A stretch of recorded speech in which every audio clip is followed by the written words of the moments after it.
दोस्तों, आज की जो कहानी है वो हैरान और परेशान कर देने वाली है, क्योंकि इस कहानी में माँ और बेटे के बीच में आपसी संबंध बना करते थे, दोनों की मर्जी से बना करते थे। इस हैरत अंगेज कहानी को मैं आपके बीच प्रस्तुत करने वाला हूँ। दोस्तों, जिन लोगों ने पिछली वीडियो में हमें कमेंट किए थे उनके नाम मैं वीडियो के अंत में लूंगा, बारी बारी से लूंगा। अगर आप भारतीय हैं और आप इंडिया से मेरी इस वीडियो को देख रहे हैं तो कमेंट में प्लीज यस लिख दीजिए और वीडियो को एक लाइक कर दीजिए। महाराष्ट्र का एक जिला पुणे और पुणे में रहने वाला एक परिवार में माँ, बेटा, पिता और एक बहन, कुल मिलाकर 4 लोग थे। इन 4 लोगों की हंसती खेलती फैमिली थी और इस फैमिली में जो इस लड़के की माँ थी वो अपने लड़के से बहुत ज्यादा प्यार करती थी। उसको अपने लड़के को किसी भी तरह से खोना या उसको जरा सी भी दिक्कत होना बर्दाश्त नहीं था। धीरे धीरे यही लड़का बड़ा हो गया और बड़ा हो गया तो फिर उसकी शादी के रिश्ते आने लगे और इसकी माँ इसकी शादी की जब तैयारी करती है तो उसको बुरा लगने लगता है। उसको ऐसा लगने लगता है कि अब मेरा बेटा मुझसे दूर हो जाएगा, इसलिए करती है वह कुछ ऐसा काम जिसे सुनकर अभी आप भी हैरान होने वाले हैं। अगर आप अभी तक वीडियो में हैं तो कृपया एक लाइक कर दीजिए। अब इस लड़के की शादी का दिन आ जाता है। शादी वाले दिन इसकी माँ खुश होने की जगह दुखी होती है और शादी होकर बहू घर पर आ जाती है और जब सुहाग रात होने वाली होती है तो इसकी माँ को ऐसा लगता है कि अब ये मेरी बहू मेरे बेटे को मुझसे दूर कर देगी, तो ये बहू की जगह उस कमरे में जाकर पहले से ही लेट जाती है और अपनी बहू से कहती है कि तुम बराबर वाले कमरे में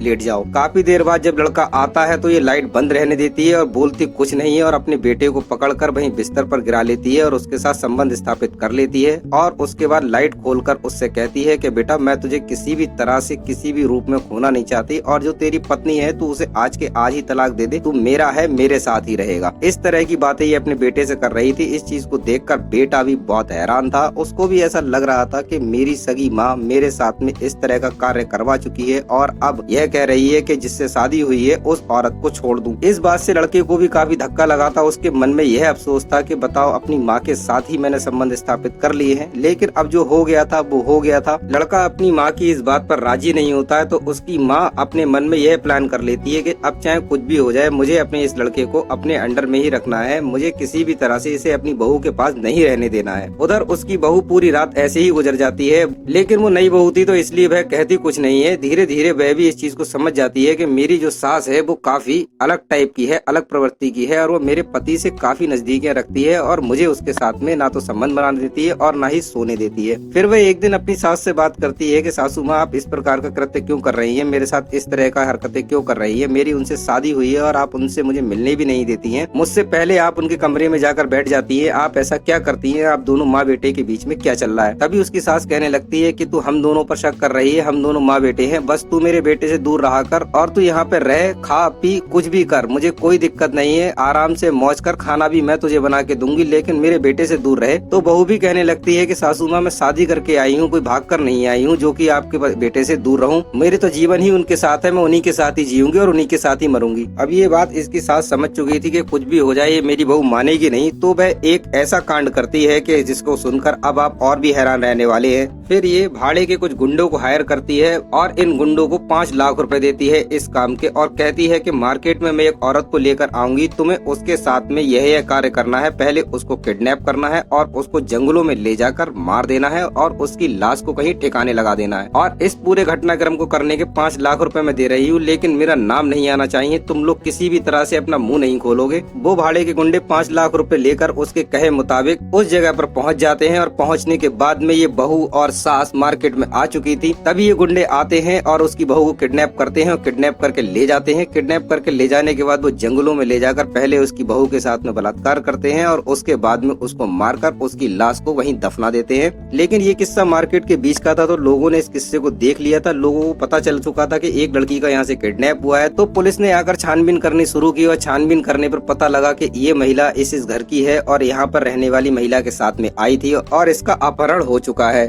जब पुलिस ने तहकीकात शुरू करी तो उन अपराधियों को पकड़ने में देर नहीं लगी। पुलिस ने उन अपराधियों को पकड़ लिया। अब वो अपराधी जो थे वो इस औरत से और पैसों की डिमांड करने लगे। वो कहने लगे कि अब इस केस में पुलिस भी इन्वॉल्व हो गई है, अब पुलिस से निपटने के लिए मुझे और ज्यादा पैसों की जरूरत पड़ेगी। तो इस औरत के पास पैसे तो थे नहीं, तो ये इनसे कहने लगती है कि अगर तुम चाहो तो पैसों की जगह मेरे साथ कुछ भी कर सकते हो, वो मैं करने के लिए तैयार हूँ, लेकिन तुमने मेरा काम कर दिया उसके लिए धन्यवाद। अब ये गुंडे जो थे ये बारी बारी से इसके घर पर आया करते थे और उन्हें जो करना होता था वो सब करके निकल जाते थे। इधर लगातार इन माँ बेटे के बीच में संबंध बना करते थे। यही बात चलती रही, बढ़ते बढ़ते बात इतनी बढ़ गई कि एक दिन इसकी माँ गर्भवती हो जाती है और जब गर्भवती हो जाती है तो ये बात इसके पिता को पता चलती है और इसके पिता अपनी पत्नी से पूछते हैं कि आखिर ये क्या माजरा है, मेरा और तुम्हारा मिलन तो बहुत समय से नहीं हुआ है, आखिर इस चीज का कारण क्या है कि तुम गर्भवती कैसे हो गई। तो फिर वो अपने पति को पूरी बात स्पष्ट रूप से बताती है कि मैं अपने बेटे को बहुत ज्यादा प्यार करती हूँ और मैं उससे दूर नहीं रह पाई और उसकी शादी वाले दिन मैं जानबूझकर उसकी पत्नी की जगह उसके कमरे में जाकर लेट गई थी और बेटे को ये बताया नहीं था और गलती से बेटे ने मेरे साथ सुहागरात मनाई थी। बेटे को ये नहीं पता था, लेकिन मुझे सब कुछ पता था कि मेरा बेटा मेरे साथ क्या कर रहा है। ये सुनकर उसके पिता के भी पैरों तले जमीन खिसक गई। वो कहने लगे कैसी माँ है तू कि अपने ही बेटे के साथ तूने इस तरह का संबंध बनाया और उसके बाद तू गर्भवती हो गई, अब इस बच्चे को क्या नाम देगी। तो वो अपने पति से कहने लगती है अब इस बच्चे पर भी आपका ही नाम रहेगा, जैसे कि वो है ऐसे ही ये रहेगा। उसका पति कहने लगता है कि इस तरह का एक तो तूने घिनौना काम किया और उसके बाद तू इस बच्चे को मेरा नाम देना चाह रही है। तो वो अपने पति को समझाने लगती है कि ये बच्चा भी आप ही का है, क्योंकि ये बच्चा आपके बच्चे का बच्चा है, इसलिए इस बच्चे को आपको और ज्यादा प्यार करना चाहिए, किसी भी तरह से आपको इसको इनकार नहीं करना चाहिए। घर की इज्जत का सवाल था तो उसका पति उससे कुछ नहीं बोला, वो चुपचाप रहता है। धीरे धीरे 9 महीने के बाद एक और बच्चा जन्म लेता है। इधर पुलिस उन अपराधियों को तलाश कर रही थी तो वो इधर से उधर भागे हुए फिर रहे थे, पुलिस के हत्थे नहीं आ रहे थे। लेकिन एक दिन एक अपराधी हत्थे आ जाता है और जब पुलिस उससे सख्ती से पूछताछ करती है तो वह अपना मुंह खोलता है। जब मुंह खोलता है तो पता लगता है कि ये सारा खेल इस महिला ने करवाया था, अपनी बहू के साथ में इस तरह का घिनौना कार्य करवाया था। ये सुनकर पुलिस वालों के भी होश उड़ जाते हैं कि एक सगी माँ अपने बेटे के साथ इस तरह से संबंध स्थापित कर रही थी, क्योंकि उन लोगों की भी जीवन में शायद ये पहला वाकया था कि एक माँ ही अपने बेटे के साथ इस तरह का कारनामा कर चुकी है कि अपने बेटे की शादी वाले दिन उसके कमरे में दुल्हन की जगह खुद पहुंचकर उसके साथ सुहागरात मना ली और उसके बच्चे से गर्भवती हो गई और एक बच्चा दूसरा पैदा भी कर लिया। दोस्तों आप इस माँ के बारे में क्या कहना चाहते हैं, अपनी राय कमेंट में मुझे जरूर बताइएगा। दोस्तों इस कहानी से हमें ये सीख मिलती है कि रिश्तों को कभी भी कलंकित नहीं करना चाहिए। इस कहानी को सुनाने का उद्देश्य किसी के मन को ठेस पहुंचाना नहीं है, किसी की भावनाओं को ठेस पहुंचाना नहीं है, किसी भी प्रकार की अनैतिकता या अश्लीलता को बढ़ावा देना नहीं है। इस कहानी का उद्देश्य आपको जागरूक करना है, समाज में एक शैक्षिक संदेश देना है। और पिछली वीडियो में जिन जिन लोगों ने कमेंट किए थे उनके नाम मैं भी आपको डिस्प्ले पर पढ़कर सुनाता हूं। दोस्तों आप भी अच्छे कमेंट किया करिए। मैं राहुल सक्सेना बरेली उत्तर प्रदेश से आपको ये कहानी सुना रहा था। आप किस शहर में रहते हैं, आपके शहर का नाम क्या है, कृपया कमेंट में जरूर लिखिएगा। मुझे आपके शहर का नाम पढ़कर और अपनी अगली वीडियो में बोलने में काफी खुशी होती है।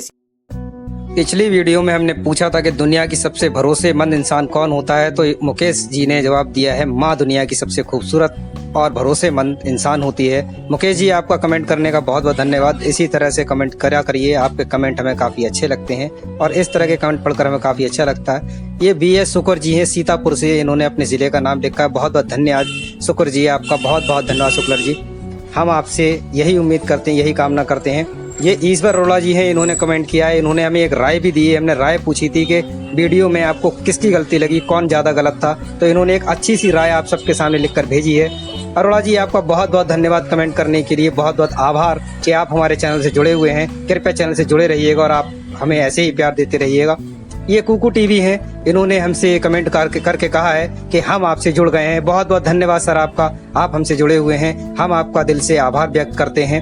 मैं राहुल सक्सेना बरेली उत्तर प्रदेश से हूँ। आप लोग भी अपने शहर का नाम जरूर लिखिएगा। जो लोग भी इस वीडियो को देख रहे हैं वो जरूर लिखिएगा। देखिए एक वीडियो हमने डाली थी जिसमें हमने पूछा था कि इसमें पूरे घटनाक्रम में गलती किसकी थी, तो इन्होंने PC मिश्रा जी ने चाची की गलती बताई है। उन्होंने पूरी वीडियो को एनालिसिस किया और एनालिसिस करने के बाद में, देखने के बाद में चाची की गलती इन्हें लगी तो इन्होंने बताई है। आप भी इस तरह से एक पूरी कहानी में कौन गलत था, किसकी गलती थी, आप लोग भी बता सकते हैं। इसी प्रकार से आपके कमेंट भी आपके सामने पढ़े जाएंगे वीडियो में। दोस्तों हम इसी तरह से सबके कमेंट को पढ़ते हैं। ये ईश्वर अरोड़ा जी हैं, इन्होंने कमेंट किया है वेरी राइट किया, जीजा साली का रिश्ता गलत नहीं होता। इन्होंने इस तरह से, हमने एक सलाह पूछी थी कि इस पूरे घटनाक्रम में जीजा की गलती थी या साली की गलती थी, तो इन्होंने पूरी घटना का एनालिसिस करके हमें एक बड़ा अच्छा सा प्यारा सा कमेंट दिया है। ईश्वर अरोड़ा जी आपका बहुत बहुत धन्यवाद, दिल से आभार, बहुत बहुत आभार, बहुत बहुत शुक्रिया आपका सर कि आपने हमें कमेंट किया। ऐसे ही प्यार देते रहिए, ऐसे ही कमेंट करते रहिए और चैनल से जुड़े रहिए। हम आपके कमेंट को अपनी अगली वीडियो में भी प्रस्तुत करेंगे। जो लोग अभी कमेंट करेंगे उनके कमेंट को अपनी अगली वीडियो में देखा जाएगा। दिखाया जाएगा सभी दर्शकों के बीच। ये था पत्नी को कोठा पे बचाने गया पति। तो अमित जी ने बहुत ही अच्छा इस पर लिखा था, बहुत ही अच्छी स्टोरी है। अब से मैं भी इन सब बातों का ध्यान रखूंगा। तो उन्हें लगा था स्टोरी में कुछ दम है। तो इसी प्रकार आप भी कमेंट किया करिए। मिलता हूँ आपसे एक नई वीडियो में, तब तक के लिए नमस्कार।